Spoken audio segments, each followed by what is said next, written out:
കൊണ്ട് ജീവിതത്തിൽ നമുക്ക് ഇടപെടുവാനും പ്രതിരോധിക്കുവാനും നേടിയെടുക്കുവാനും കഴിയാത്ത യാതൊന്നും തന്നെയില്ല. എന്നാൽ ഒരേ ഒരു കാര്യം ശ്രദ്ധിക്കേണ്ടതാണ്. നാം വികാരത്തോടുകൂടി ഒരു വിഷയത്തെ സമീപിക്കുമ്പോൾ നാം ആ വിഷയത്തേക്കാൾ ദുർബലമായി മാറുമെന്നതിനാൽ നമുക്കവിടെ വിജയിക്കുക സാധ്യമല്ല. എന്നാൽ നിങ്ങൾ വിവേകത്തോടുകൂടി സമീപിക്കുകയാണെങ്കിൽ നിങ്ങളാൽ നേടിയെടുക്കുവാൻ കഴിയാത്ത യാതൊന്നും തന്നെയില്ല. അതുകൊണ്ട് ജീവിതത്തിലെ എല്ലാ ഘട്ടങ്ങളിലും വികാരഭരിതമായി സമീപിക്കാതെ വിവേകത്തോടുകൂടി സമീപിക്കൂ.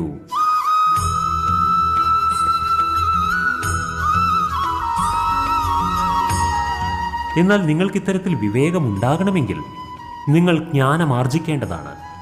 ജ്ഞാനമാർജിക്കുവാൻ ഉചിതമായ മാർഗങ്ങൾ നിങ്ങൾ തിരഞ്ഞെടുക്കേണ്ടതാണ്. അഥവാ ജീവിതത്തെ ശ്രേഷ്ഠമാക്കി മാറ്റുന്ന അത്തരം ജ്ഞാനമാർജിക്കുന്ന കാര്യത്തിൽ നിങ്ങൾ പരാജയപ്പെട്ടുവെങ്കിൽ ജീവിതത്തിൽ പിന്നീട് വരാനിരിക്കുന്ന എല്ലാ കാര്യങ്ങളിലും പരാജയം മാത്രമായിരിക്കും സംഭവിക്കുക.